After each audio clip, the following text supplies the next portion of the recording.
when me touch down, better broke down.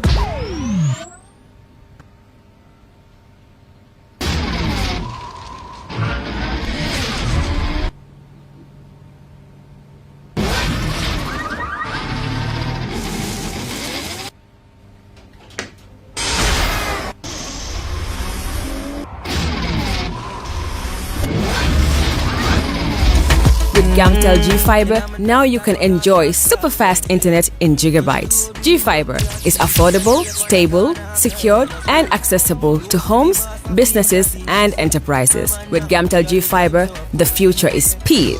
Gamtel, creating a brighter future in communication. That's how she became mine and see that.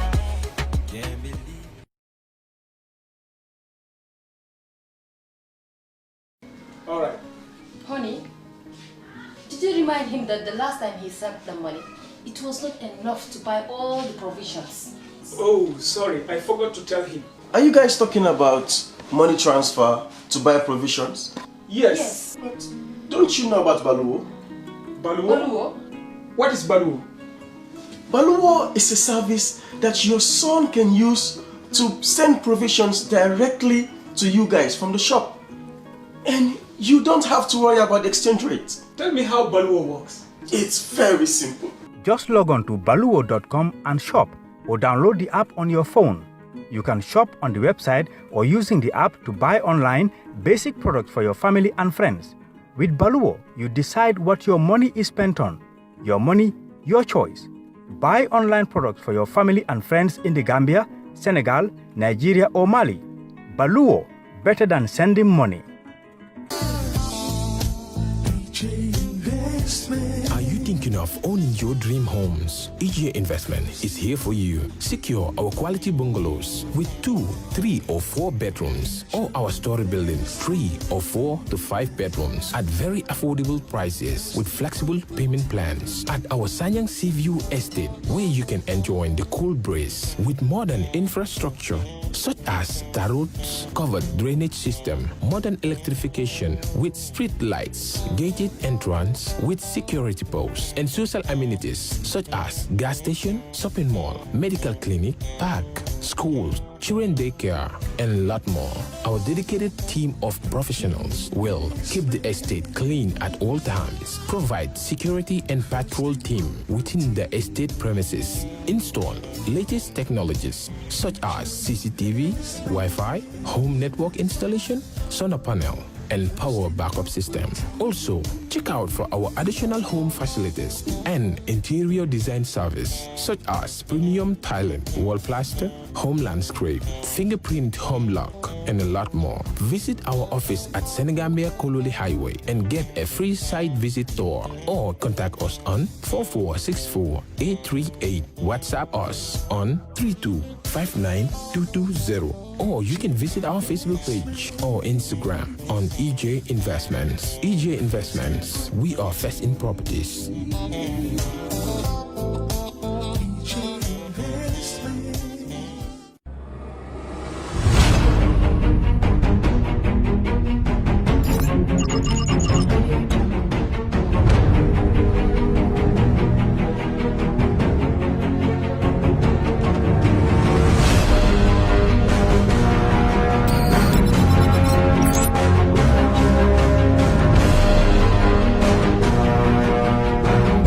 In communication, connectivity is everything.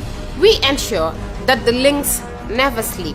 Quantities and qualities, all in our data service, providing efficient, reliable voice and data service. We believe if you're not up to speed, then you're going backwards. Communications have to flow as fast as the speed of light. Whatever business you're in, having someone who understands your needs is critical. That is why we just don't offer you technology, we offer you solutions. Enjoy Gamcel's internet broadband anytime, anywhere. Your national operator, Gamcel, Yaibaram.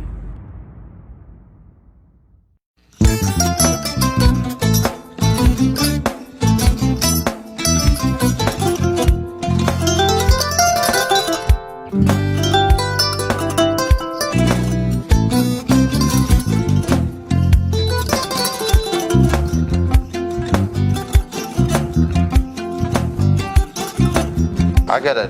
Mbijan aganya. Albaka. Mbaka important. Yo, nga transfer la sto. Ya transfer la sto. Ha, code nyinji. Okay. Important. Nsila ID soto. Sa soto. Sorry. Agada. Mbijan bro. Albaka. Mbaka. Bara alla service o tariaka. Mbare. Mo ki janna nun kunu bara tariaka. Jannom yona forest de bureau. Gambia tonkon na no mbari ya bere. Birim koyna fo katon. Bari si kodo kino katon nim fo bolong blabe. 56 branches mola soto Gambia jam. Ha? Gambia kono anin Gambia bantala bankol. Nka kono kiya bere. Kodo sifa fo falindiro fo nyaadi lafta memmen na kodi to poto nin kodi maraw. Jannom number 1 di nyonta. Andum fana nata anoda enterprise sotale. Golam nyindi ko domorol fana kol fana be firale le dadi man domorol dir fana beteat. Gambia dawda yalo ma fa kendol sotale je. Wo moyo diat ha. Apelenta barka ba. Ni lafta nyelen kendol e bina. Yalo bukani la ko la barka ba. Yalo ndel chosano lo. Abarka.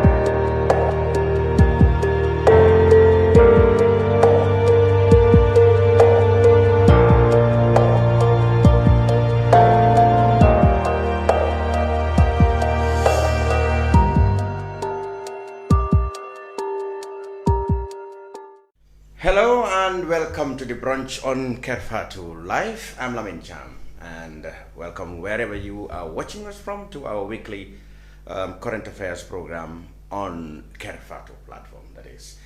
Right, today we have in the studio Papa Faal, independent presidential candidate, who will talk to us all about himself, his ambitions for the country. He's live in America and here in the Gambia.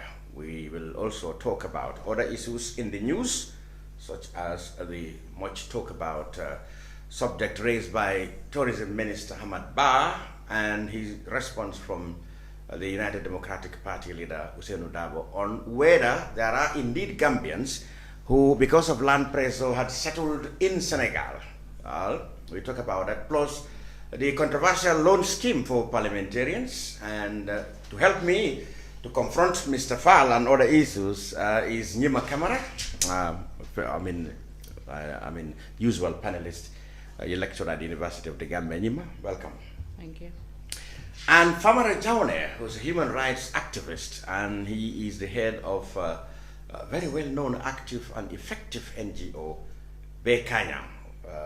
He will be here to talk about upcoming event, very important event in the life of that NGO, and he will help us also deal with the issues as I have just introduced. So welcome, lady and gentlemen. Thank you. Thank you. Good. Papa Faal recently declared his ambition to run for president on an independent ticket.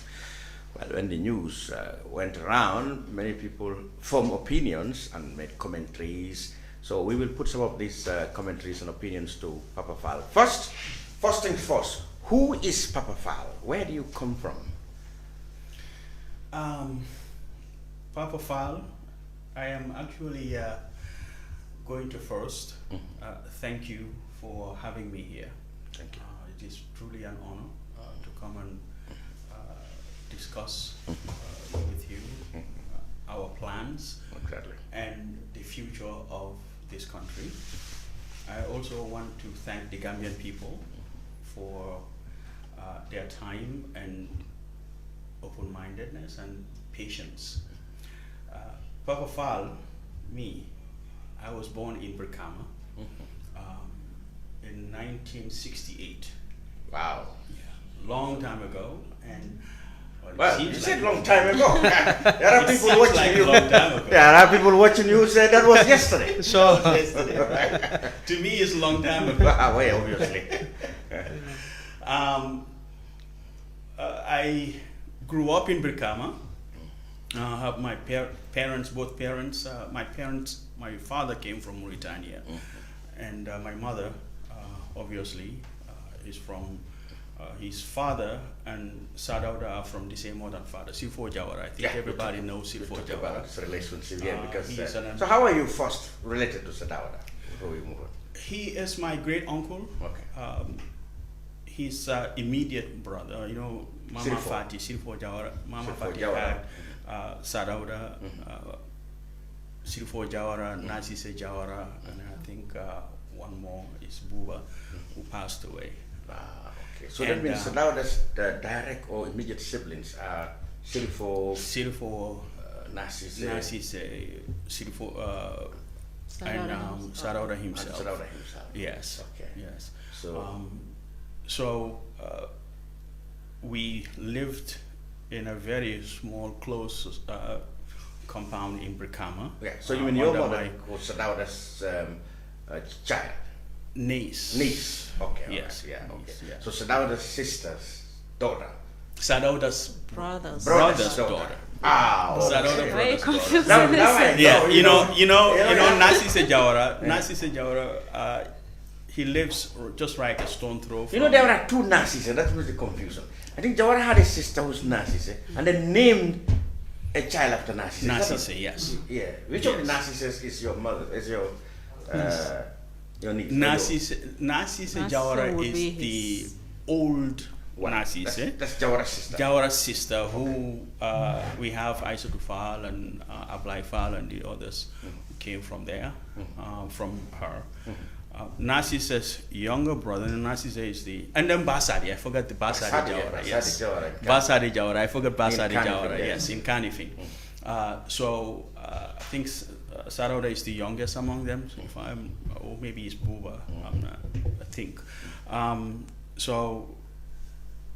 Sirifo Jawara is the one who is my mother's father, and they Jawara. Okay. Yeah. Okay. I understand. So yeah.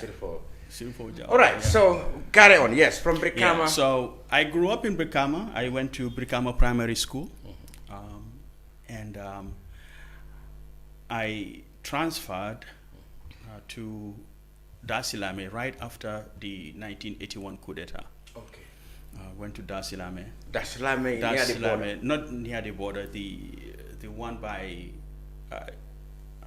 Brikama. When you go Brikama, Brikama Daslam. Oh, Brikama Daslam. Okay. Yeah. So that's where I started my common entrance and went to Muslim high school. Okay. I spent 5 years in Muslim high school, graduated in 1988. And from there, I worked a little bit with my uncle, Ismaila Jawara, at my grandfather, Basadi Jawara's shop. All right. In 1981, I left for the US to go study. That's 81? Sorry, 1991. 91? 1991. That's quite a while ago, yeah. September 3rd. Oh, wow. Remember. Yeah. Yeah, September 3rd. I went there, and the following year I enrolled in 1992. Yeah. I enrolled in the University of the District of Columbia. And I spent about a year there and left the school, took 1 year break, and then the coup d'etat happened, 1994. Oh, in Gambia here. Yes. Yeah. So we were all kind of terrified what's going to happen. Okay. Then after that, because of the fact that, of course, you were related to the former president. Yeah. So. Yeah. Exactly. So right after that, when things kind of normalized a little bit, I went back to Strayer University. Strayer University is also a university in the District of Columbia. Study what? To study, when I was in University of District of Columbia, I was studying economics. Okay. Then I switched to IT, information technology. At that time, there was no GUI. You need these computers. It was all command line. IT was really... It was very rudimental. It was very new. So I went to Strayer University. I got my computer information system science. I graduated in 1999 with a bachelor's degree from Strayer University. And during that time, I worked with a company, a small company, called EBA Engineering. It's not EBA Engineering, there's another company that I forgot, names will come, as a network administrator. It was then I got my certification for a network administrator as a novel network. At that time, Microsoft did not venture into IT. They were just software based. Okay. Yeah. So basically, you are IT man. Yes. Yes. Yes. So can I? Yes, continue. I have time to go. My speech is very slow. I know. So basically, you studied IT. Yeah, I studied IT, and then when I left, I went to EBA Engineering, and then I got my.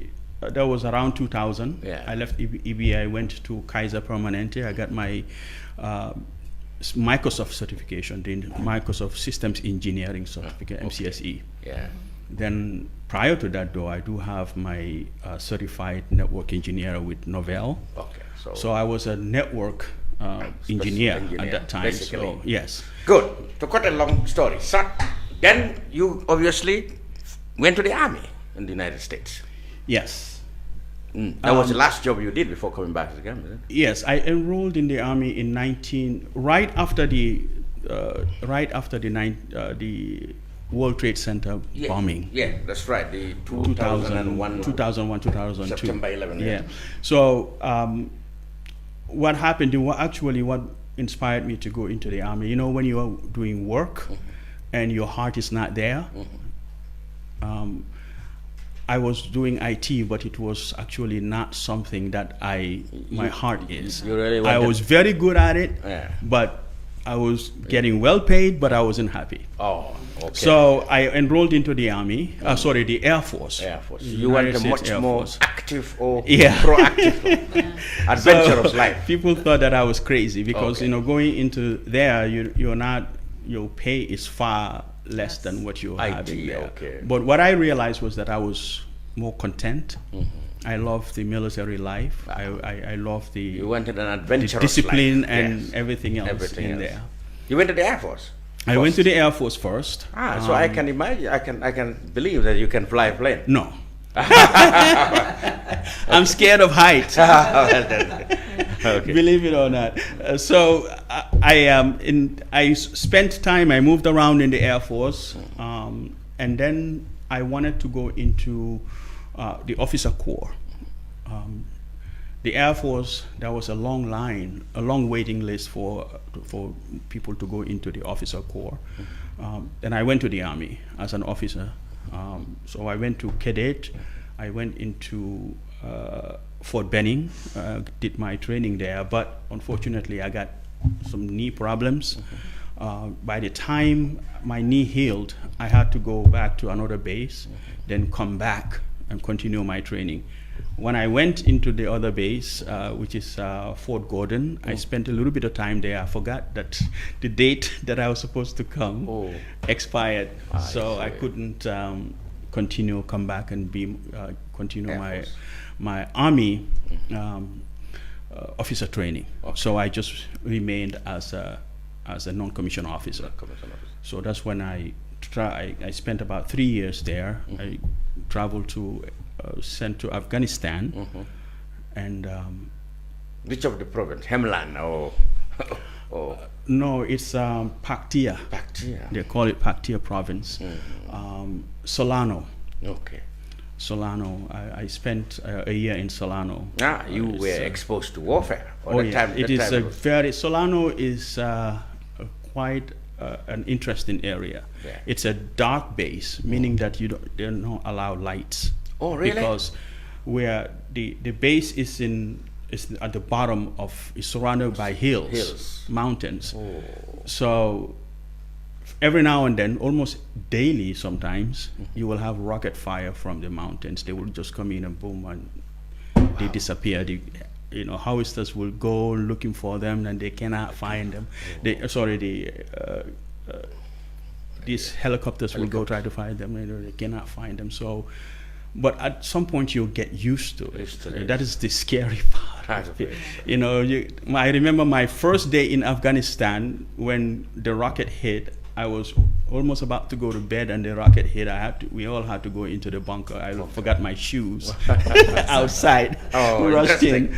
But so you got the adventurous life you wanted over time, and I got used to it. You hear a rocket, you just look for a small area to hide, and once it is hit, and that's it. Okay. So we lost few people. Okay. But looking back, I think that, you know, I don't know something about military life. It becomes ingrained in your blood. Yeah. You always miss it. You want to go. Yeah. You know, back and stuff. So, yeah. But I left 2012. While I was in the army, my time expired in 2012. Yeah. I was supposed to sign another contract to renew my contract. But you didn't do it. I decided not to. So you went back to civilian life. I went back to civilian life. But once a soldier, always a soldier. Yes. Now, let's talk about something that really touched on Gambia, again, about your military adventures. And this has still been talked about ever since you declared the intention to run for president. And that is December 30th, 2014. Certain people, you included, came into the Gambia with arms and stormed the State House. And others, a few, unfortunately, a few got killed. 3. And some of you survived. So we want to know, we've heard a lot about it, but from the horse's mouth. Perhaps, Nima, you want to, what do you understand? What do you recollect from that? I want to ask directly, how did you guys conceive this idea? And why do you want to overthrow the government at all costs in such a daring and very dangerous manner? On the 30th December 2014, and the peace in the whole nation was stopped. Everybody was wondering what was happening. How did you people conceive the idea and execute this daredevil adventure? See, the likes of December 30, it was inevitable. Whether we do it or not, somebody else will do it, because people... Well, I think I resonate with it. What happened is, I have always been thinking, how was Jammeh's regime going to end? You know, from analyzing his obsession with using force, I've feared that there may not be a peaceful end to Jammeh's regime. Yeah. So I've left with that fear, that it was going to be one madman one day who would say, look, we had enough. We have to tackle this man. He himself has been driving that rhetoric. I think he himself too has some fear. I'm never going to be removed by I cannot be removed by... all the peaceful means, he said no. And he even said even non-peaceful means will not take him. So I have lived with that fear that, look, if this man... The election is what we know to be peaceful. The man is saying he cannot be removed by election. So how is this man going to be removed? Maybe he's going to take a madman to do that. Yeah. So when you say here that somebody was always going to do it, it was inevitable, because you know, if you love your country, whether you're inside or outside, and you see, we all have relatives here. This is where our heart is, and you see people suffering all the time. Every time you hear the insults and fear and disappearances and coercions. If you can choose two things. You can either sit down and say, it is their problem. It's not my fault. It's not my problem. I'm here. I'm comfortable. I can drink every day and a coffee and your eggs. But some people are not going to have their mono. So people on Baribu are not going to have their mono. Or you can do something about it. We chose to do something about it, and the people who I worked with were extremely brave. Njaga Jan, the late Njaga Jan, and who else? So Jaja Nyas, Alaji Jaja Nyas. Unfortunately, they lost their life. They lost their life, but these were very dedicated people. Jaja Nyas came for a vacation, He too have a very good life. He was also a military in America. He was he was a military from in here the Gambia, in with the Lamin Gambia, Sane. with Lamin Sane. Yeah, So, Jaga was the one who was military in America. When he was approached, he didn't have two minds. Any hesitation? Any hesitation. You know that the statement that I was telling you about that Stuart Reed wrote on his book. Yeah, that's right. That statement came from him. Let's go get back. Let's go get back our country. Go get back our country. That came from him. So when you broached the idea to him, he immediately accepted and said, "Let's go and get back." The day that we were going to execute our to do the mission, it was him and Listen, I don't want to dominate the question on this, but it's an interesting area. Famara and Nima, what do you make of it? What do you want to know from this? There have been so many questions. First of all, I was not around, but we were following the stories online. Where were you? You were in the Gambia? Or you were in Tokyo? I was in studies. Oh, yes. At the time, yes. yeah. And for example, people wanted to know how you guys, the kind of machinery that you were able to bring into the country unnoticed, how that happened. And there were speculations also that somebody who was an insider might have betrayed you. So if you could shed a few light on that. I wouldn't. I always choose not to dive deep into this thing because sometimes it is too emotional. But the weapons also to how we acquire it. You know, I think that saying that publicly. Yeah, it may not be good. It may not be good. Yeah, okay. We understand because we always have to look at what may happen, how somebody else can think. Okay. But we managed to get these weapons and we got them in here. How we got it in here, we're not going to talk about it. Copying exactly because your adventure. I mean, this. No, it's not about the adventure. It's about safety of the country. We don't want this thing to happen again. Okay, that's what I mean. A lot does of that people mean this was your last resort? It's not something that you would have chosen to do. It is a choice that nobody would have taken. Yeah. We all had families. Jaga was a captain. He had a unit behind him. When he go back, I mean, after this, if it has succeeded and he survived and he goes back, he would have been arrested, and he knew that. That's right. Too much of a risk. You know, so it is a risk that you have to, and he chose it. He didn't mind taking it for his country. So it is really not something that you can say it is an adventure. It is absolutely. There was no other way. I was going to ask Lamin yes. that even whereas you knew very well that the consequences might be severe, like some of you might end up dying as it happens, unfortunately. But still now you decided to go ahead with this. What was definitely your motivation? You know, if we have a job to do as soldiers, we do it. Whether we going to lose our life in it or not, you have a mission and it is all about the mission. Because you know that we rely on one another. If one fails, everything falls apart. It becomes about the team, not about anything else. You know, the man on your right hand side and your left hand side is who is more important. And at the same time, we were in this country and it was absolutely important that the mission that we came for, we execute. Okay.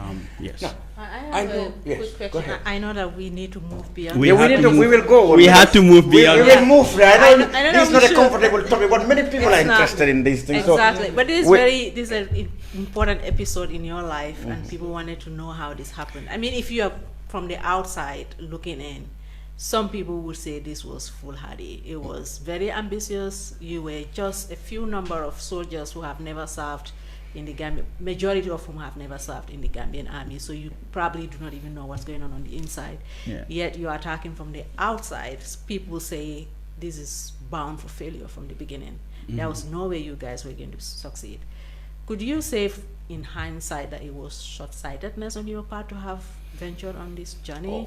Or even or some if people there was said some you were reasonable push that made you believe that this could be successful?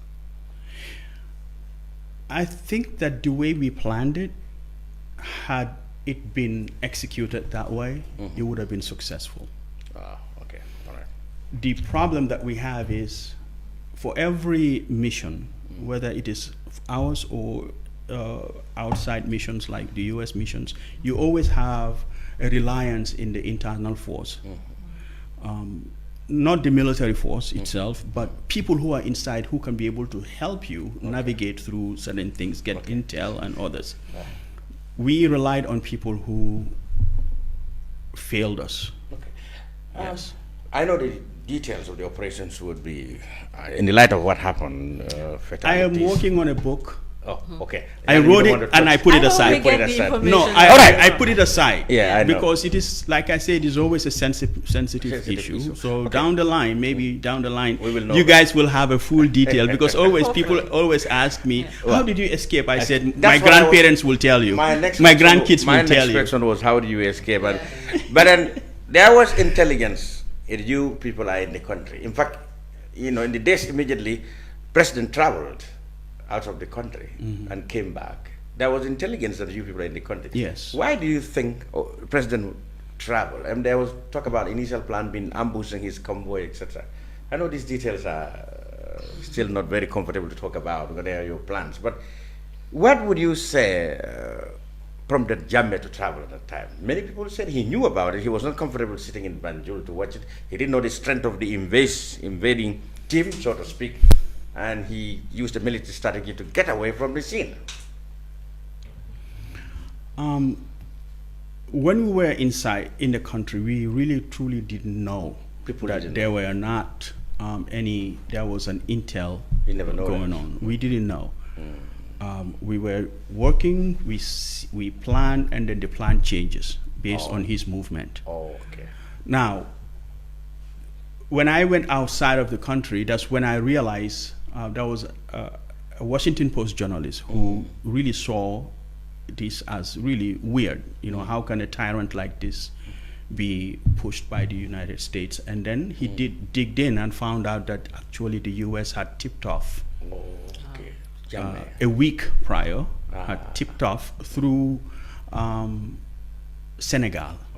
They sent the information to Senegal. Senegal sent whoever it's inside. I really don't know. It could be in their embassy that tipped up here.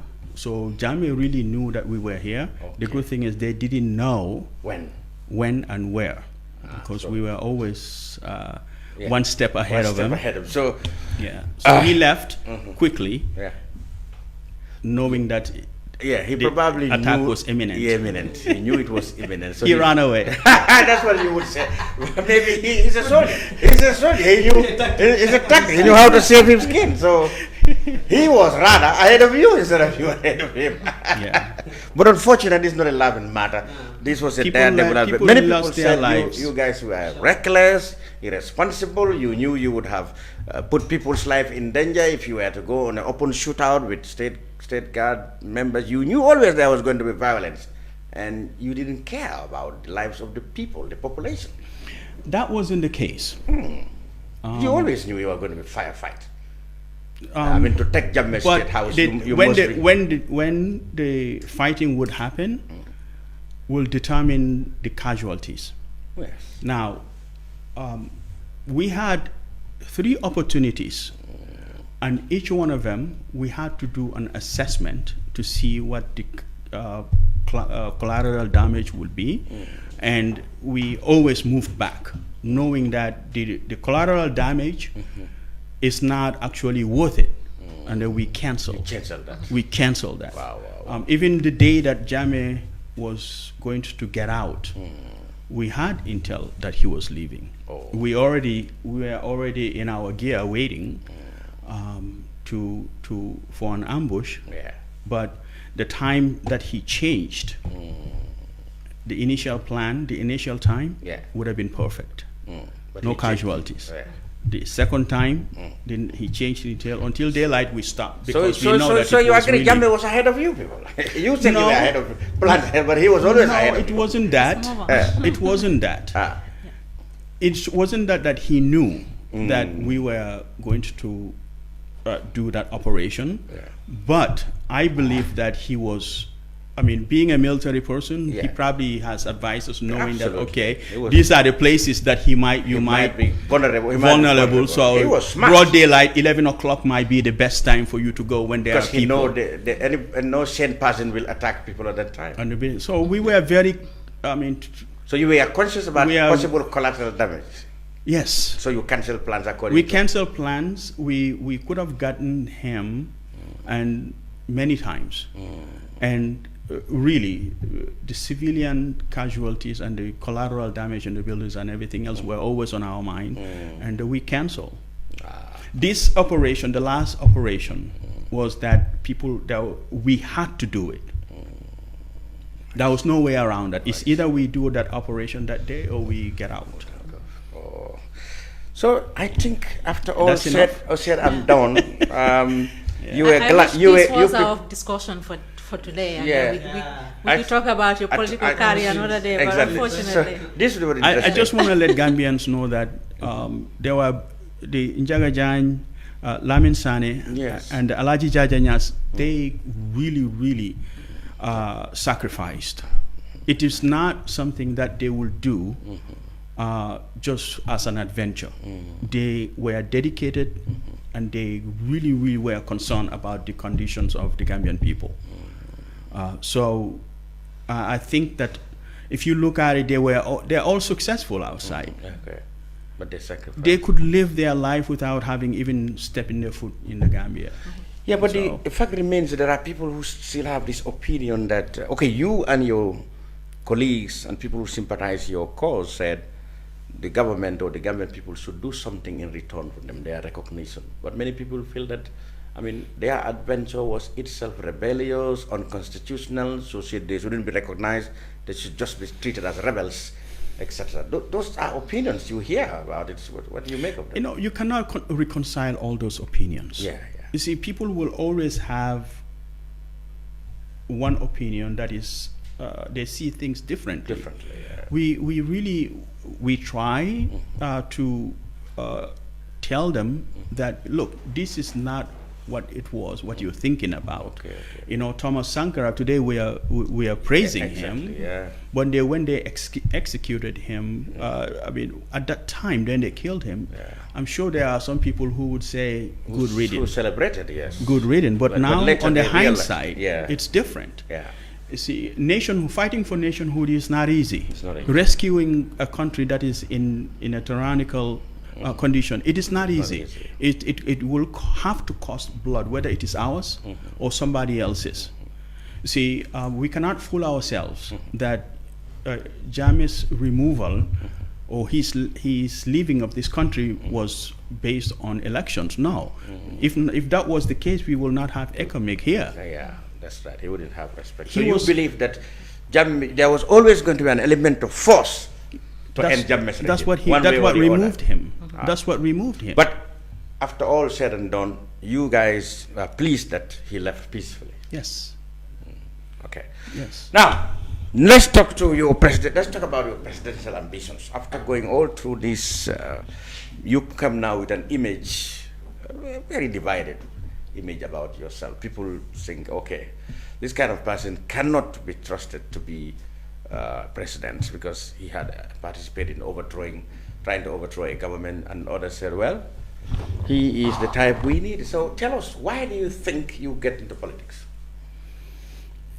It is the same kind of situation where anybody who really loves your country will get into, because the Gambia still, the change that we aspired on in 2016, looking back, right after 2016, I came home, my whole entire family. We're here. So anything that happens in this country affects my kids, affects myself and my family. I could have left my kids. I pulled them out of kindergarten and we came down here. So I want them to grow up in this country, and I want them to love this country. So if the aspirations that we have of a Gambia where true we didn't have any disappearance and everything, but conditions are still hard. I don't think that it is right if I have the ability to change it, to just sit by. You know, I can live here without having to worry about the conditions, but when I walk around the streets, I see it every day that people are suffering. And, you know, my heart just cannot take it. Okay. Do you have any question for him why he went into politics before we move on to his famous 5 out of 5? Is it 5 in 5? 5 in 5. 5 in 5. Not 5 out of 5. That's 0. That's 0, obviously. 5 in 5. Yes, we'll talk about that. 5 in 5. Well, I may want to add, some people say because of your relationship with Jawara, you know, you will lean on to PPP, but at the same time you came out on your own. On your own. Yes. Why? Yes. PPP, when I first came, honestly, I really didn't want to do any politics because I came, sat down with my family, and it was just okay. And PPP's case, we had a team outside that was working with PPP in the PPP's case. When I came, prior to moving back here to do some research and investigation for them about what is really holding PPP back, I found out really, really crazy things that we did not expect. So when I came, I really didn't want to play any part in it, but I had to be talked into it. And that's when all those processes happen, where we had to go. I got up and went to Alhaji Yaya Ceesay, who have been here. Honestly, Alhaji Yaya Ceesay have the PPP at heart. He wants to see the PPP stand on its feet. Yeah. But what transpired was really, really not a good thing. We tried. For 17 years, the party never went to a Congress. Yet, every 2 years, we have to have a Congress per IEC regulations. So even the 2018 Congress was very difficult to get them there because they still didn't want to go to an elective Congress because then the fighting was too much. I was having pressure. I mean, my family, I get out in the morning, I don't come until I don't know when. It was taking a toll on my family. But still, because Sarada was aware of all the conditions, we spoke to him. What we did was try to mend. Not that we were working on one side. We were trying to mend. OJ, Alhaji Yaya, Alkali James K, and all the others. Listen, sit down, find a common ground, go to Congress and elect somebody. You see?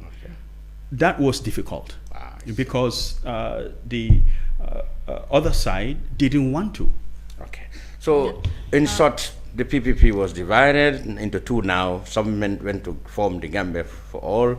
Others stayed with the PPP. You were not impressed. So you think perhaps the best way out for you is not to ally with any side and form your own, chart your own way? I think that if we see the country and we see the party, everything would have been fine. Okay. You know, individual interests were too much. Okay. So for me, I have my principles. And I cannot go beyond that principles. I don't like those to break my principles. Okay. If I see dishonesty and deceptive behavior, I run away. All right. I think it's okay and it's acceptable to have a vision that is completely separate from the vision that remains of what your great uncle or grandfather is the Gambia grandfather may have had for that party.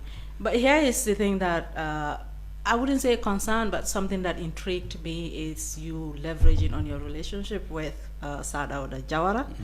I watched, for example, the day that you did the introduction to announce your candidacy.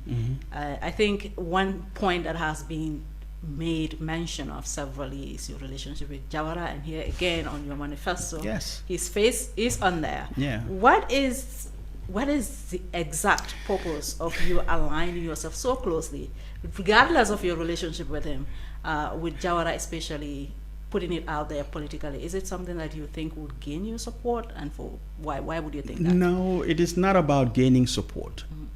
I always say, if you look at this manifesto, yes, I went through, in the First Republic, the feeling that people have, the nostalgia that people have for the First Republic is undeniable.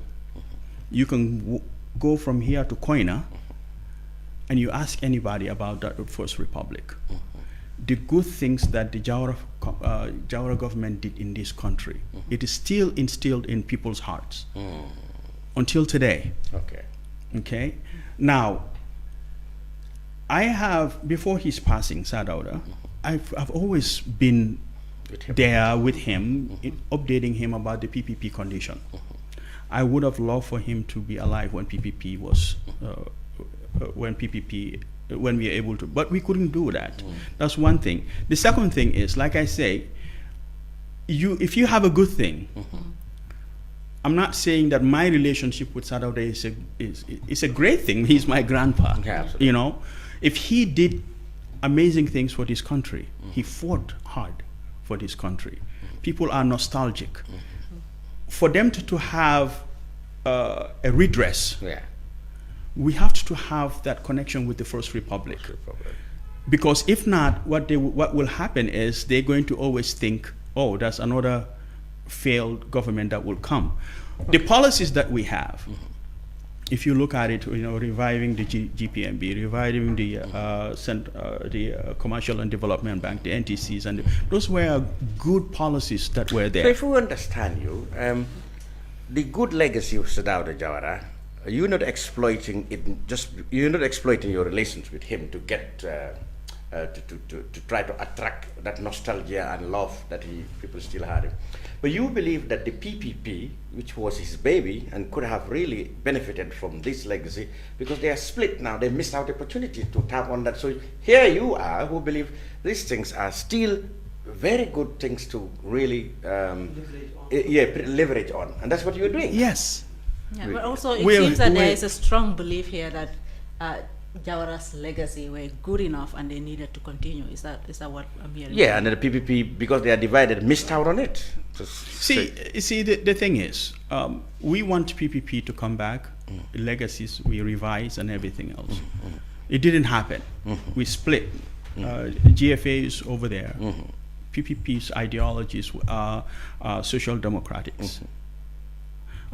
Liberal democracy, I mean, GFA, I think they are liberal democracy.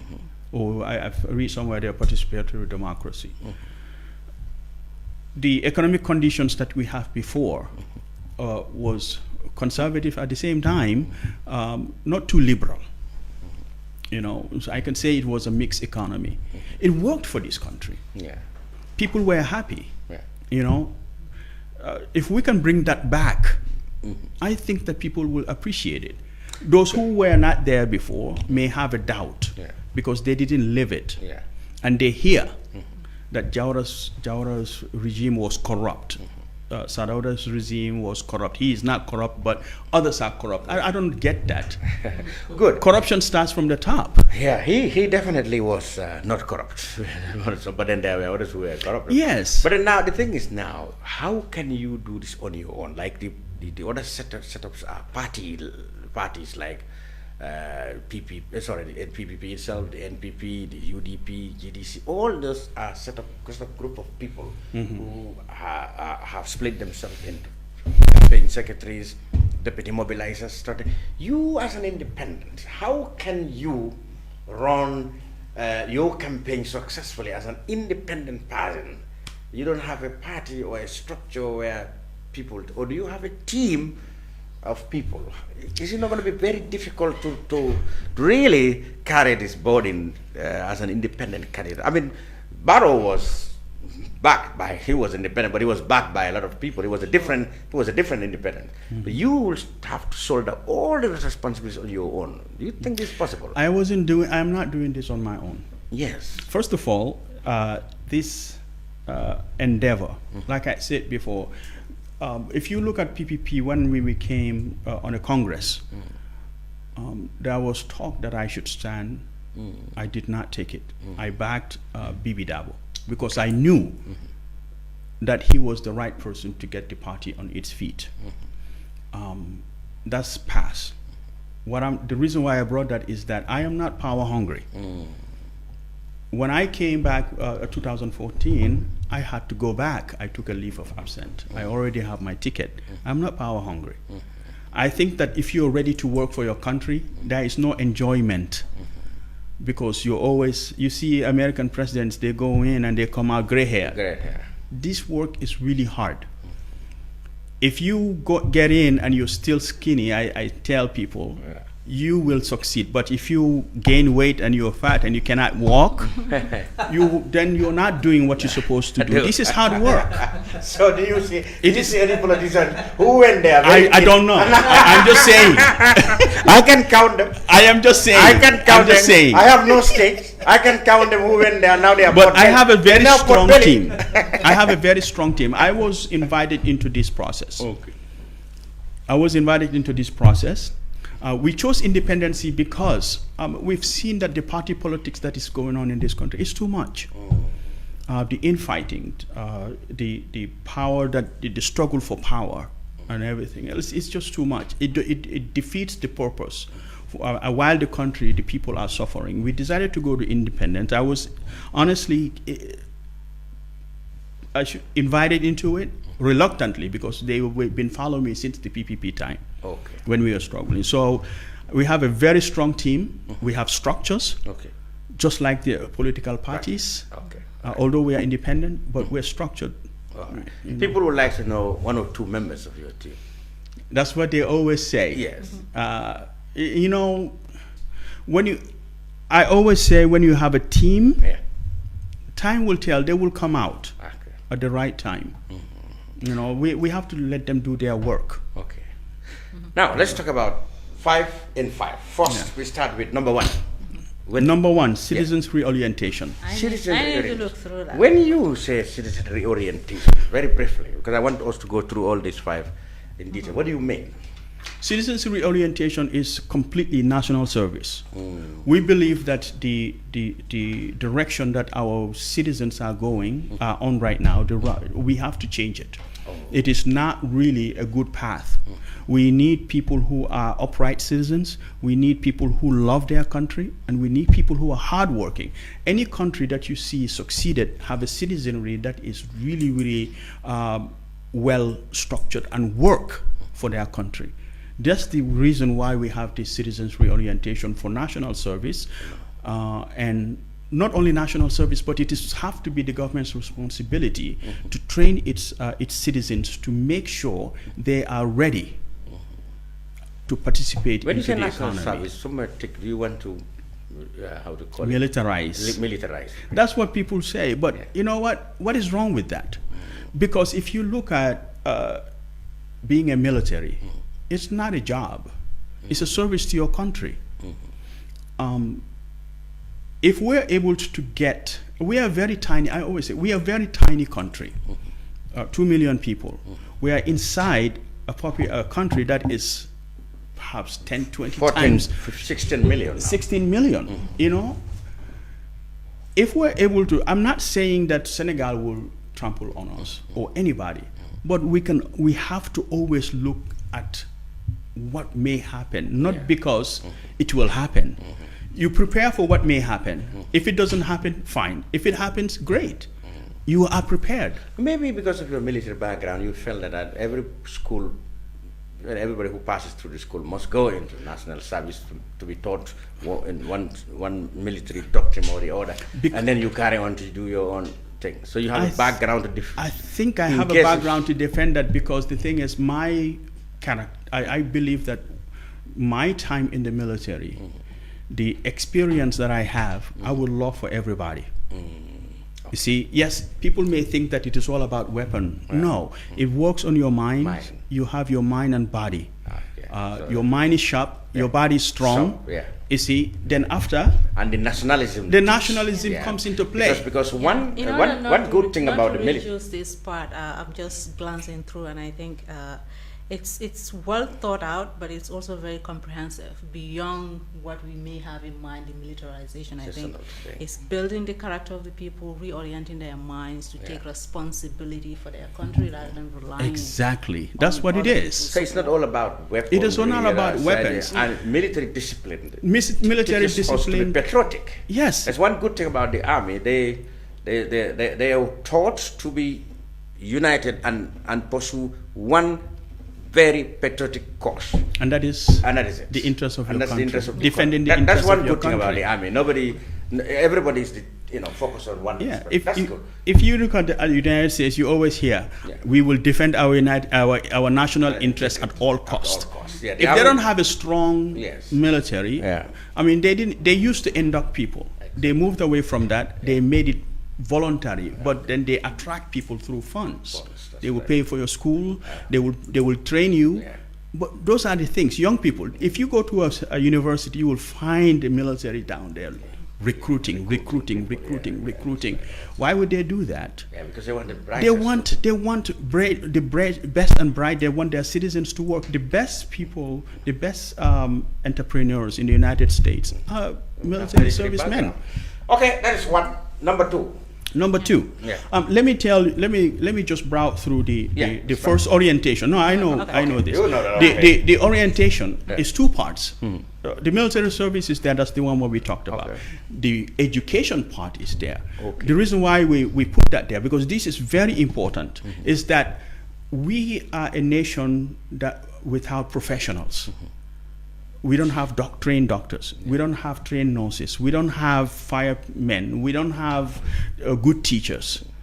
It is the responsibility of our government to train our people to produce the best doctors. Because if you pay for a student to become a doctor, they go back to train, to work. First of all, you will have a healthy citizenry. Second of all, if we do better than Senegal, they can come, they can bring money to us. Absolutely. Number two is citizens' welfare. Citizens' welfare. That's quite a big topic. It's a big topic, and it contains most of our projects. Because first of all, we start with the well-being, the living, we call it. Yeah, that's right. Feeding and everything else, the living standards. It is disheartening to see somebody walking around looking for food to eat for their family. How expensive. Even a small bag of rice is. How expensive basic commodities just as food, meat, and rice, meat, fish, chicken is. If you are poor, you really. I remember we used to eat fish, and then until we all food. But now you can hold a whole entire family 2 pieces of fish. Yeah, that's true. It's a long time before you can even have a piece of meat, on you, and that's not healthy.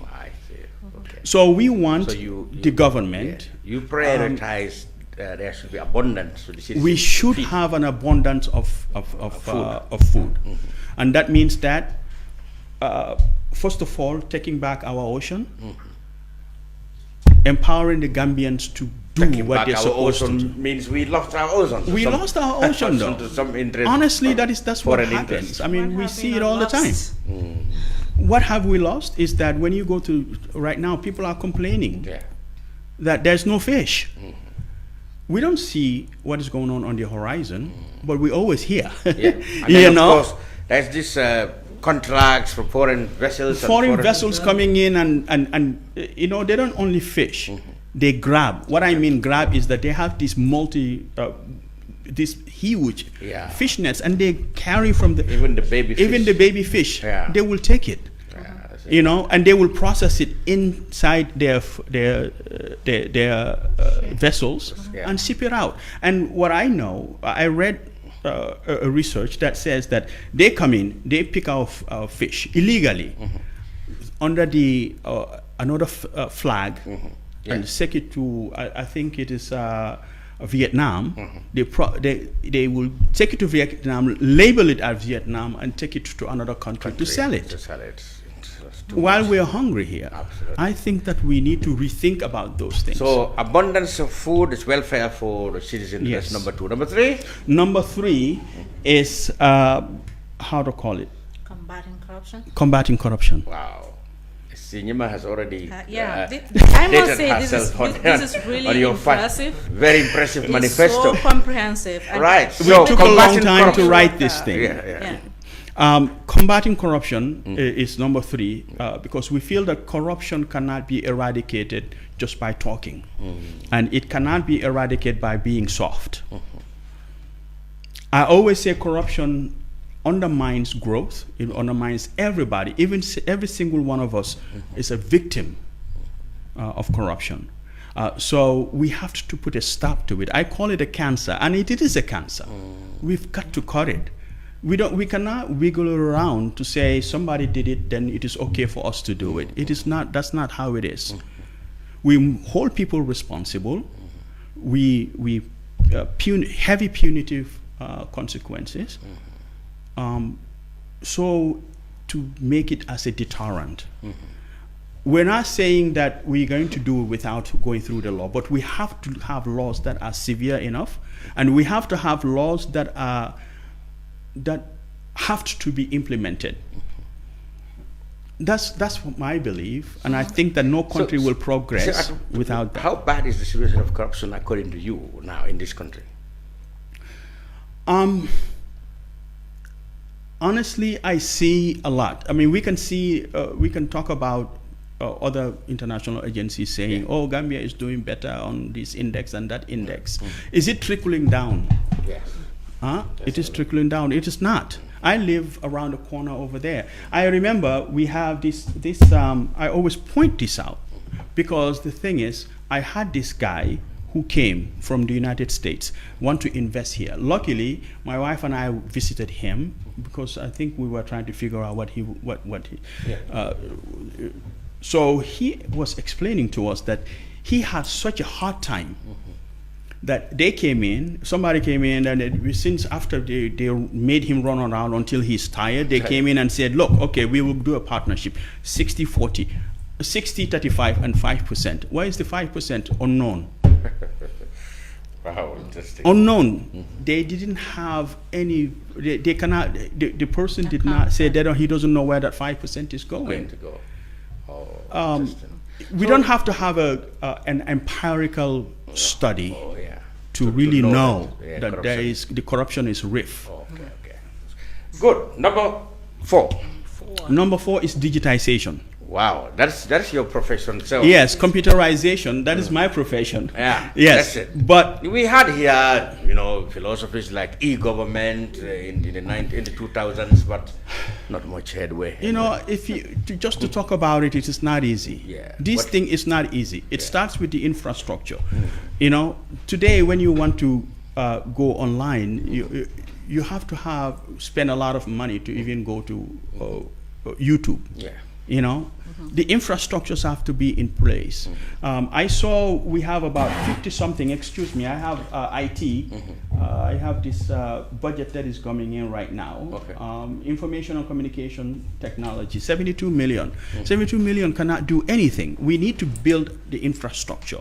That is the cables, the wirings, the connections. The fiber optics on the ground and the routers, the switches, and then we deal with the endpoint, which is exiting the country, going to the gateway, I should say, going into the outside world. We need to increase that. How can you, if you have fiber optics and you're going out and then a highway, 4-way lane goes into a small lane. Then that will be congested. It is congested. So this e-government cannot work until those things right approach. And this right approach means we start from the bottom up. We build our applications to make it very stringent. Everything that technology is so advanced these days that you can you will not be able to, 20 years from now, whatever somebody did today, you can be able to find out. If they embezzle, you can find out, and then you make them responsible. My wife has been working on our birth certificates. Could you believe that they're still writing it? Yeah.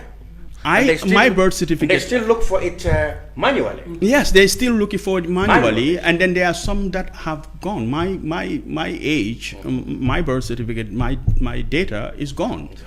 And every time you apply for one, it's always a new one. There's no. What is it? What is it? A country cannot function like that. I mean, if your reference number, they have no choice. You cannot go. You have to have a new one. A new one. It doesn't make any sense. It doesn't make any sense. So we say. I just want to come in here to buttress a little bit on this. Here's the thing: so many people are seeking to be president today, but just going by this manifesto, if you do not have a chance, I just wish that some of the things that are included here would be picked by a successful one. Have a chance to be part of our governance process. Building up a data for any country is the basic for how you deal with corruption, how you ensure transparency, but also how you make work effective. Because people can have something to reference to know what is there, what we can add to that, what we can work with, what is available in terms of data to make improvements where necessary. Digitalization, it's what people really who are interested in good governance are working with. And I just wish that this would have a chance. Wow. Talk is cheap. We will increase the funding for information and communication technology. If you're we in will government, increase the budget when we are in the government. We will make sure that there are softwares that are built and never used. Wow. In this country, I've been having information after information. Hey, we designed this for so and so. They're not using it. You know why? It's because it is on the back burner. The money comes in.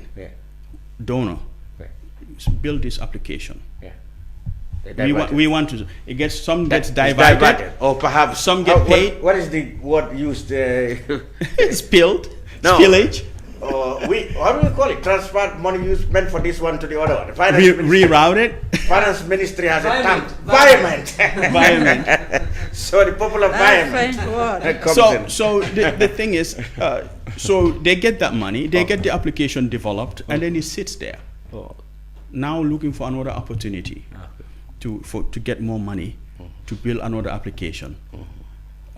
It goes on and on and on and on. Because so it is your easy. government definitely will really digitize and prioritize information technology in a more practical way than we have. In a more practical way, no doubt about it. I have the knowledge.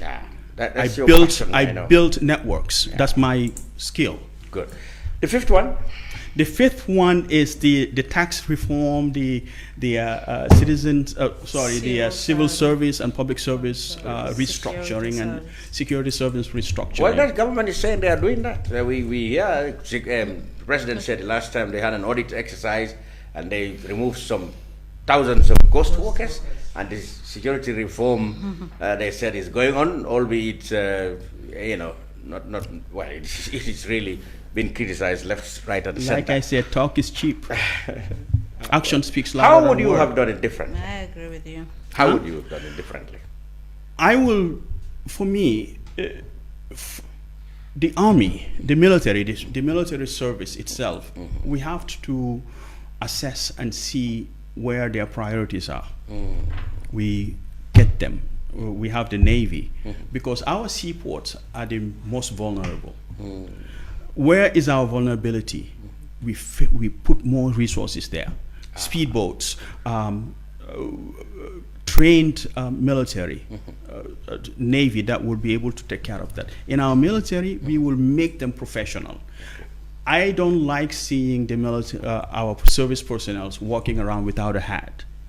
It is not professional. Or talking on the phone, or having slippers in your uniform. That's not how it is. It is not optically. It is indiscipline. You see, a military personnel should be smart, upright all the time. clean cut, ready to work. When somebody sees you, they should be proud to have you. Now, they're talking about reducing the military or reorienting them. There's a whole lot of theories around how do we go about this security reform. There's so much, talk and stagnation that you feel dizzy if you want to know what actually they want to achieve. Why reduce the military? They have a service. You see, I honestly feel that Gambians should stop thinking that peace is always going to be everlasting. If you're not ready, if you are caught flat-footed, you will have a problem. I think the reason why people are wanting for a reduction to happen within the military is maybe currently they are not being used effectively. A lot of them are redundant. Maybe if we are not reducing the military, then we should think about ways to utilize them more effectively. Perhaps because of what happened, the junglers and other styles who were in the military, so the military is entirely stereotyped to be unprofessional. Not all of them, though. How do you go about reforming them without reducing their? We will create sections. We will prioritize the elite. We'll create elite sections. The bases have to be equipped. They are professionals, because the military, if you look at it in the United States, you hardly see a military personnel walking on the streets unless you go from work to home. Because that's where the military is supposed to be, in the camp. Not that they're there just to sit and get fat. No. But they are always training, getting ready, anticipating for what may happen. I'm not saying what is happening. I say what may happen. As human beings, we don't know what is going to happen tomorrow. I mean, people are naive that once we are surrounded by Senegal, you must attack Senegal first before you can attack. So if we have everything nice between us and Senegal, we don't have any worries. Yes, 1981, Senegal came. The 1965 Defense Treaty, they came.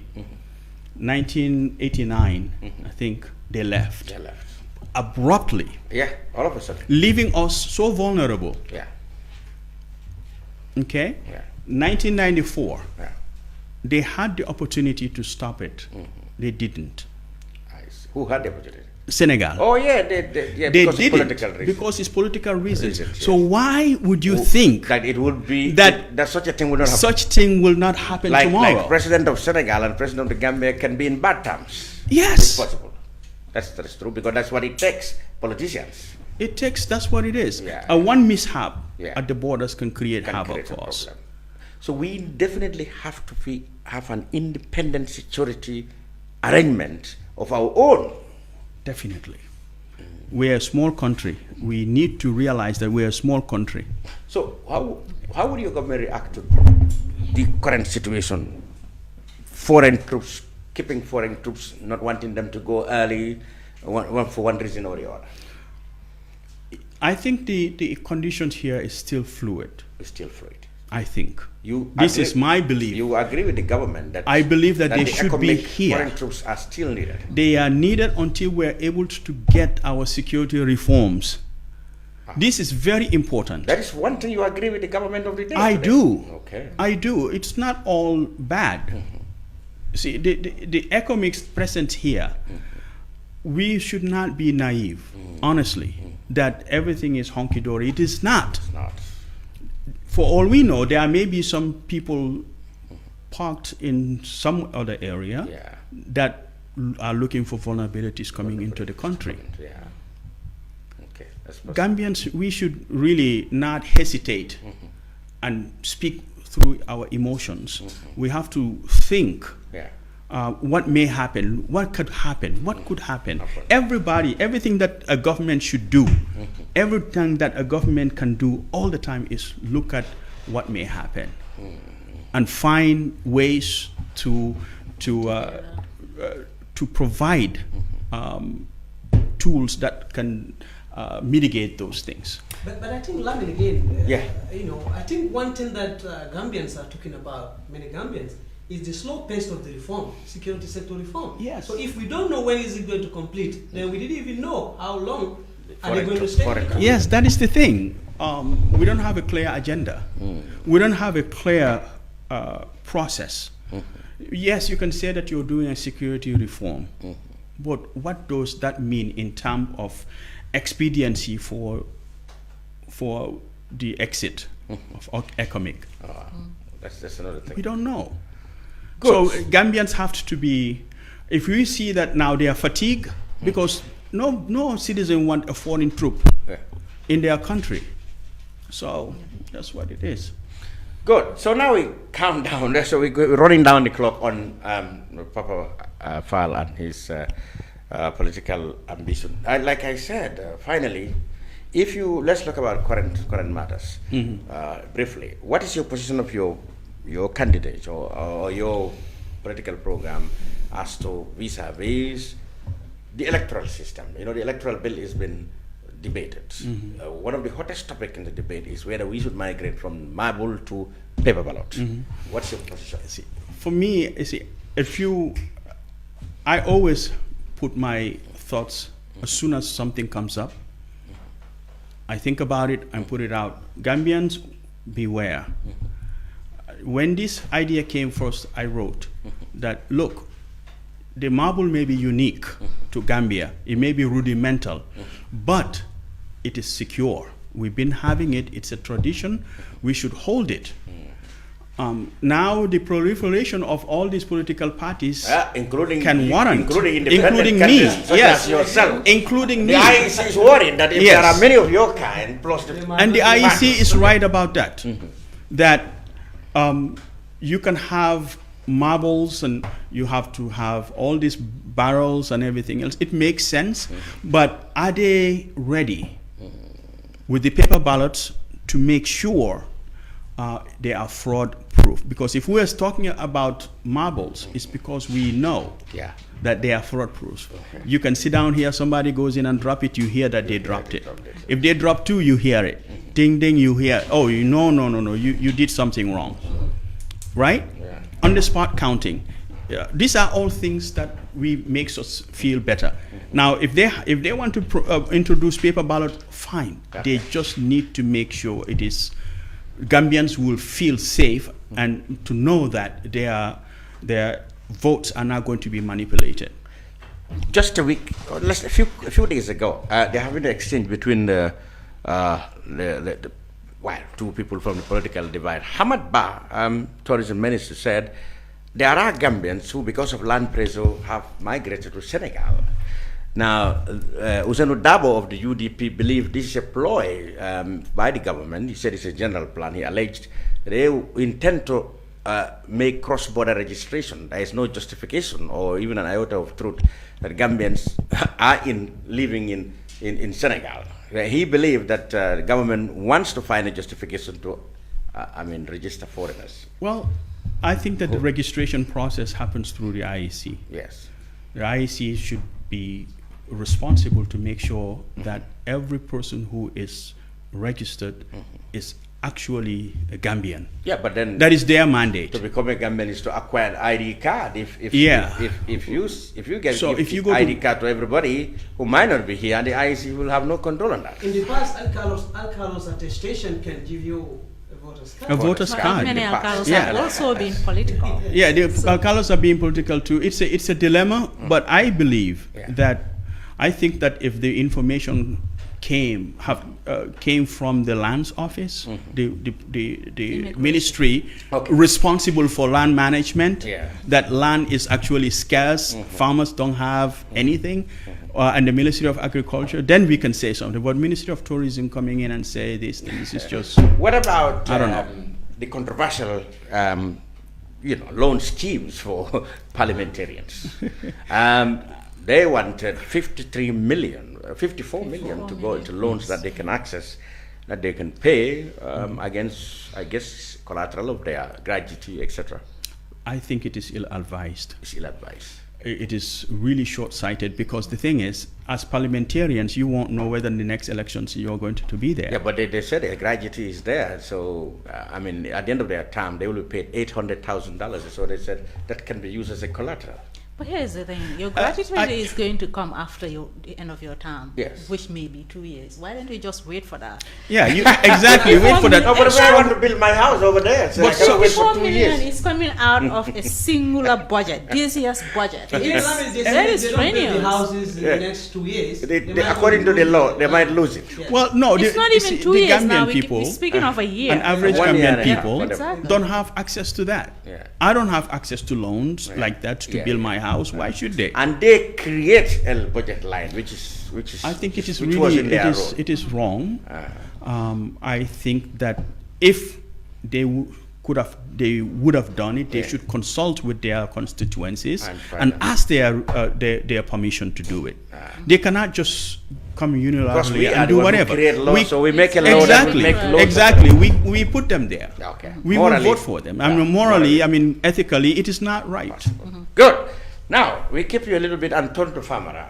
Nfamara, okay, you're an activist, you followed all these issues now, and you run an NGO, Kanying.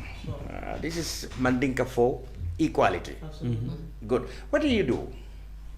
Well, thank you, Lamin. We are a human rights organization. We educate people about their rights. We establish human rights clubs across the country. We have chapters in communities across the country. I think except NBR, we are in almost all the regions of the Gambia. Why are you not NBR? The reason is that we have welcome. Resource constraints. No, they don't deserve any rights. No, I mean, except for Nyomi, but I think we made few trips to SL and Bara Upper Basic and Senior Secondary School. But we're thinking in the future to see how best we can also cover NBR. So we educate people about their rights, because we believe that the best way that people can definitely defend their own rights, fight for their own rights, is when they are aware of these rights. The laws provide for the protection of our rights, but still impunity continues in this country. Because people don't know how to utilize these laws. So that is why we educate people about their rights, so that, because we can't go to every part of this country. We are a small team, but if people know their rights themselves, then they can fight for their own rights. And this is exactly what we do. But we also monitor human rights situation in the country. We document human rights situation, and we also report, because we feel like it is also important that in as much as people are aware of their rights, they must know how to also seek redress, if their rights are being violated. So these are some of the things that we do as an organization. So do you have people on the ground in this region, in these regional capitals or regional places you said you operate? Yes, we do. So every village you have a Kanying, what do you call it? Not actually in every single village. But we try in as much as possible to be present. To be present in many districts in the country. In many schools. We first signed the MOU with the minister, I think way back in 2009. To ensure that we reach out to more schools across the country, more communities, villages, youth groups, so that we supply them with educational materials. Most especially the Universal Declaration of Human Rights. How they can defend their own rights at all costs. Because believe me, you go to where we started initially in Uli.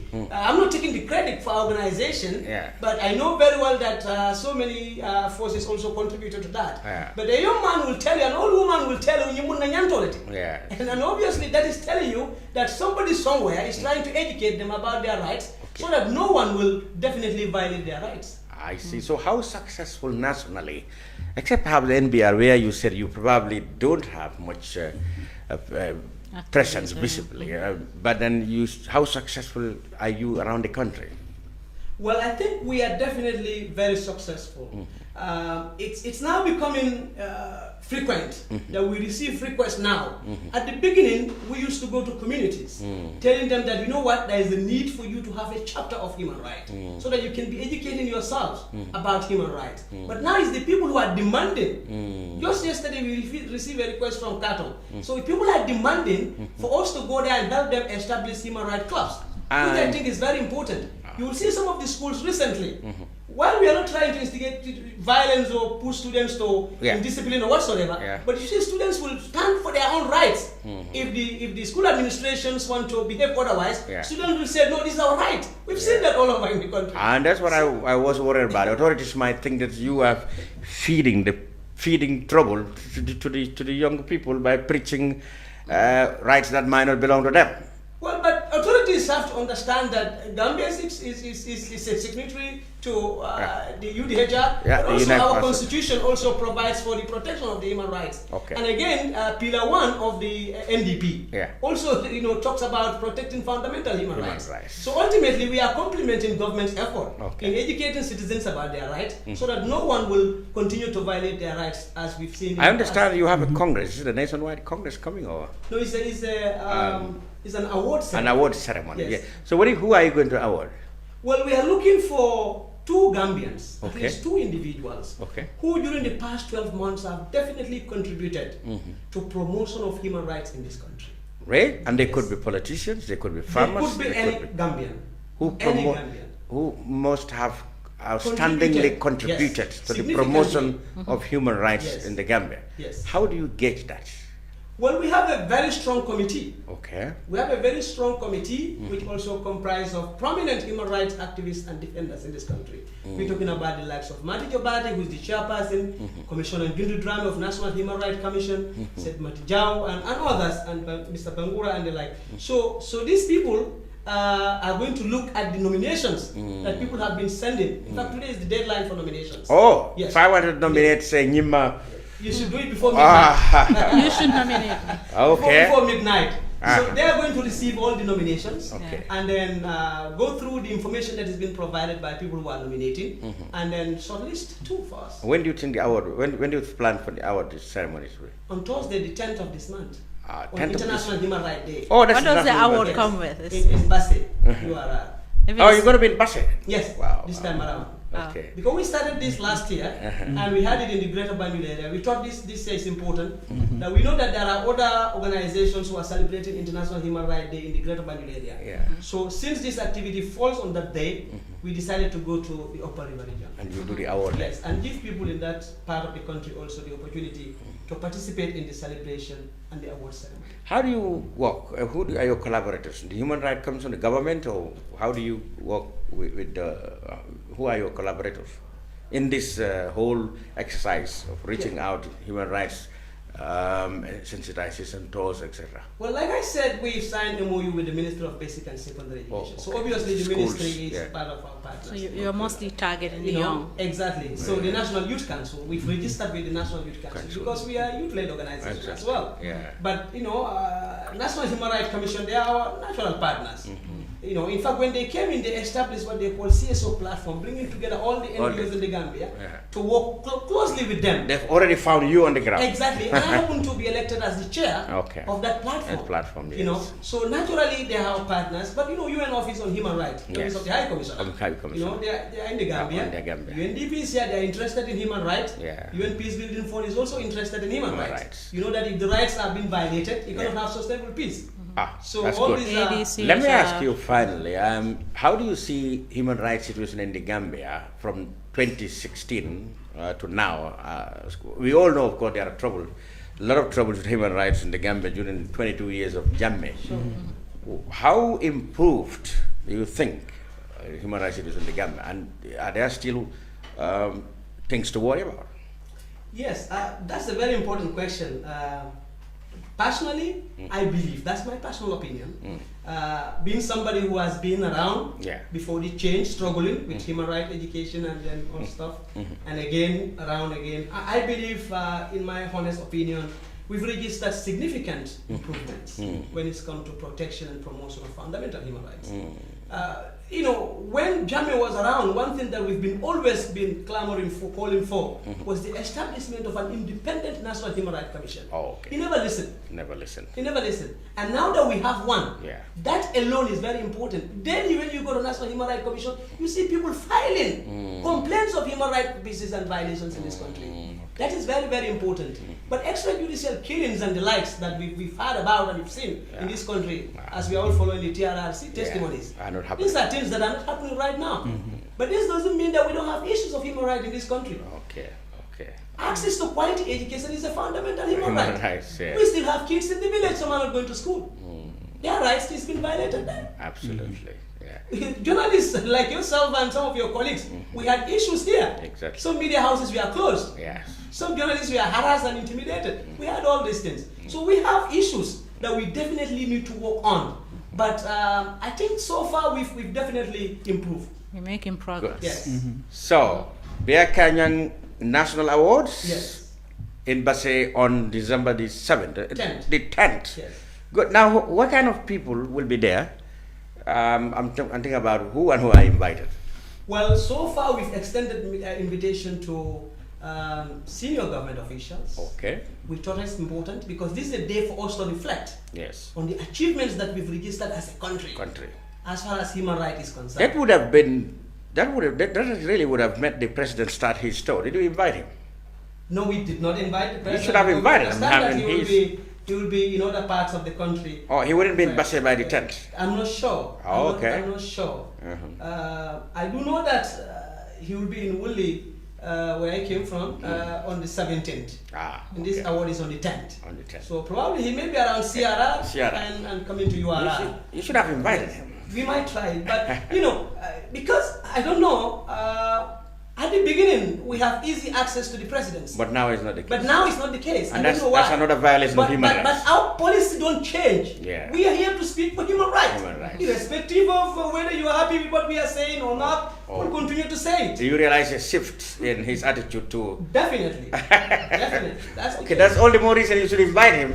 You should invite him there. Well, all right, we watch out for that day, and perhaps we will have new things that are coming there from that award on the 10th in Basse. Thank you very much, Nfamara. Jawneh, you're the CEO, I just said the executive director of Bear Kanying. That's equality. Good. And Papa, you've been our principal guest, independent candidate for the 2021 elections. Now, where is your base now? Your base is national. My base is national. As an independent candidate. Yes. Good. You see, I forgot to ask one question. Are you happy about, in fact, it's another hot debate between members of the inter-party committee, that is the fee that has been asked for presidential aspirants. 1.5 million? 1 million. 1 million. 1 million. But I think for independent it's 1.5 million. Is it not less than that? 750? That's what they propose. That's the proposal. That's the proposal. You mean, how much did Ahmad Adamabaro paid? The law is not changed. 1 million, I guess. No, 10,000. Oh, at a time. As an independent candidate, still it's 10,000. Yeah. Oh, so you will still have 10,000. You'll be happy if it stay like that. If it stays like that, yes. But if it doesn't, we'll still move on. We will still continue to fight. But you are already registered. Now he doesn't need to register. All he needs to do is to file nominations for independent and pay the money. I get it.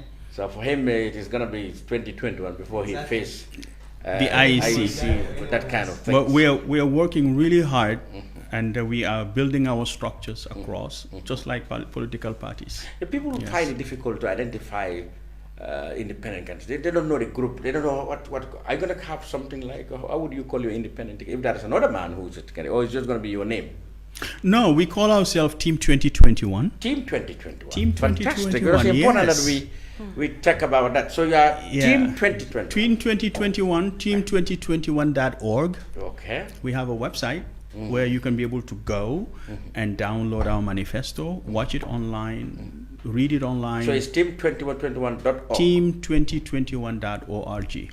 Yes. That's where we can access all. Yes. We are a Team 2021. You see that the profile for Team 20, but it is Team 2021. Our team, that's what we call our that's team. That is actually what is working. Team 2021. Yeah. Nemo Ning Kairaba. Nemo Ning Kairaba. Nemo Ning Kairaba. So you are sneaking into Sadawada's names again. No. See, Nemo Ning Kairaba. See, because Nemo is we all want that. Cairo, we want Kairaba. Sadawada's name Kairaba. I mean. Yeah, just forget it. It's a coincidence, okay? I got the name first before he got it. There you go. So, Papa Faal, thank you very much for sharing your life history and your political agenda with us here on the brunch. So you had it first from here. Team 2021, Papanjai for president. If you call me Papanjai again, rather, if you call me Papanjai again, that is first of all, well, that's I am taller than Papanjai. I'm more handsome than Papanjai. All right, I know he will laugh about that. Papa Faal. Thank you very much, Papa Faal, for. I think you should take another title, otherwise people will mistake you again. Put a middle name.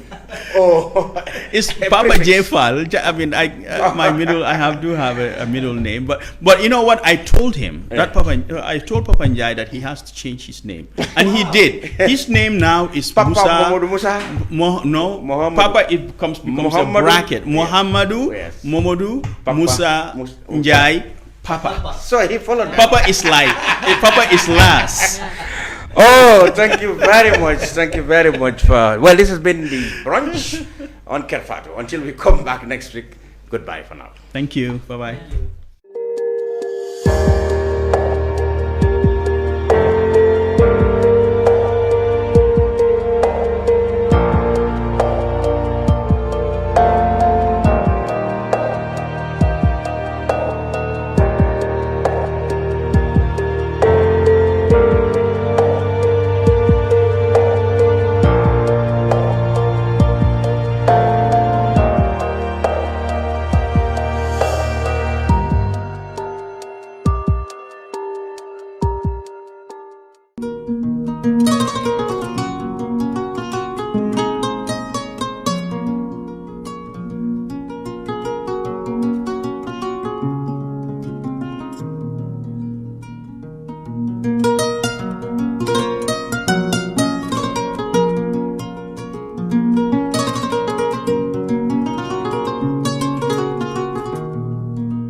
Domoro kadiate boy jannon sikes restaurant e sai nakko be ninna dimbal nimba domoro kala janno domoro seneyata adiyata topotoro fanan kendema bije luntan during tamala abeka domoro ki janni adi manda wala de teka we bijele anim fanan ka fadi jang ikono e fa e ka fa minne ko pastry anim bakery iko fanan be kalele badde lomba conference lomba workshop lomba ye fo fendin lon dunia kono domoro betama nyillom international otoda number 1 amanke ba domo la jandama e sa domo jang is atariya wo mu kubandi sa nakko sa futandin oto sa nakko be mu CKS restaurant ndafa nan janna mu yat ni manje dorom bija aban CKS restaurant known for best quality food and customer satisfaction.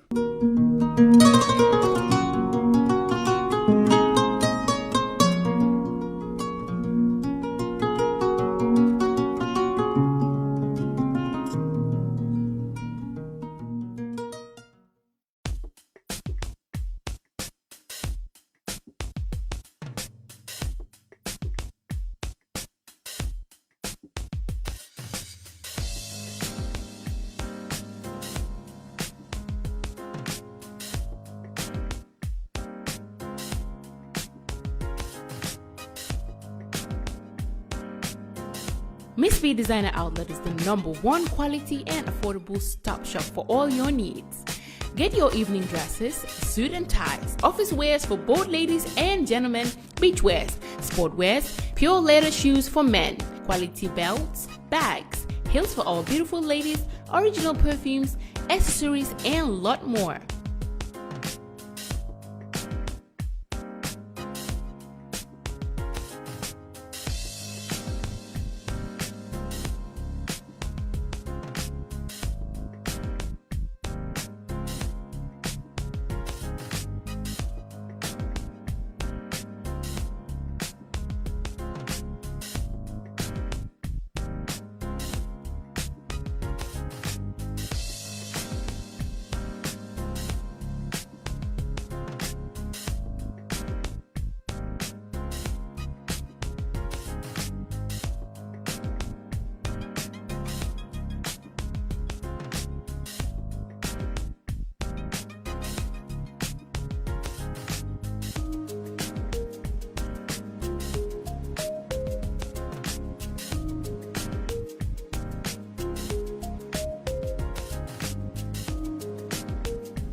Find us at Kololini Road opposite Gaddafi Mosque at the Aqua Preacher Station, or call us on 295-3411 or 764-2486. Miss B Designer Outlet. Shop right, look good.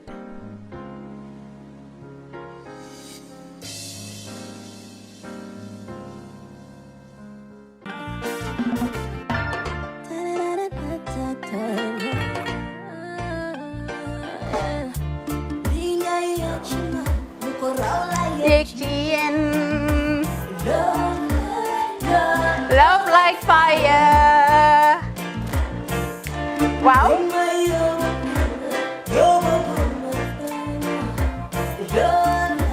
Love like fire. Xam ngeen rek affaire bi xam ngeen fan la? Skincare la. 2020 lañu wax de. Waaw. Fii nag mooy Kerr fan Kerr zero tache. Perfect skin. Skincare saa su ne rek niñ ko dee defee rek loo lañ soxlaati rek maanaam bu ngeen am problème ci seen skin yéen xam ngeen fan la fii ngeen di ñëw suma xarit yeeg am di jàmm yi nga xam ne taas daf lañ sonaloon xam nga doon xeesal ba la ka xum éneew ma lañ ko nag waaye just in case comme ni ko gars yi defee rek en cas just in case loolu xew xam ngeen fi ngeen di ñëw Skincare Plus si yu baax rek la ñoo dox nag ay baax rek fu ne la ñoo dem ci réew mi di lañ indi rek nag products yu baax du Paris du Italie du USA du fi mu nekk nii sax boole nañ ci nag Sweden fu nekk lañ leen a indilee products bu dee tamit nag da nga ñuul rek ñu lay jamaa natural beauty that melanin dripping we do have stuff for you as well emuñ si skincare products rek ñu ngi ci cuub yi tamit fu ne la ñoo jaar in fact sax last commercial bi ñu defoon waxuñ leen woon dañoo dox ci ay kawar 9A grade rek nag waaw we do have bundles as well hair si lu ne la ñoo dox ñun ñu ngi ci rafetal jigéen rek luy taaral jigéen rek waaw boo leen di tukki tamit bëggoon rek classic suitcase dañoo dox ci ay Samsonite duñ dee indi any brand of suitcases though other than Samsonite comme li ma dee wax rek boo eggee airport dëri Samsonite dafa am nuñ laa xoolee waaw ngeen ne lan nag waaw skin ci moom la ñu gën a xamee nag skincare products ci moom la ñu gën a xamee ñu ngi dox tamit bentee tamit si ay dàlla waaye man nag skincare mooy suma specialty xam nga rek jigéen bu sa xar kanam réglé loo def mu jag am nañ Patricia Reiner Kiwi Eye the whole range Lighten Up Gold, Tomatine. I mean, the list can just go on and on and on and on. Lépp loo xam ne rek luy taaral jigéen la ci yooyu rek la ñoo dox. Skincare Plus nag emuñ si Gambia rek ñu nga United States ñu ngi Gambia fii ba pare bu dee yaa ngi anywhere in Europe mun nañ la ko mail within 3 days rek ñetti fan rek nga jot say diw emuñ si loolu rek dañ laa consult tamit balaa ñu laa jaay diw dinañ def a free consultation pour wax la rek exactly li nga xam ne moo méngoo ak sa kanam dinañ leen wax tamit ne rek am nañ perfumes, you know, fragrances, men's shirts, accessories. We do dresses as well. We do blouses. I mean, we do shoes. Name it, we do them. Skincare Plus 2020 is our year of perfection. Zero task. Fi mu nekk nii réew mi fii kenn waratu fi task. Kenn waratu fi am problème kanam. Kenn waratu fi am problème picture. Boo ko amee dafa fekk ne rek ñëwuloo ci place bi fii.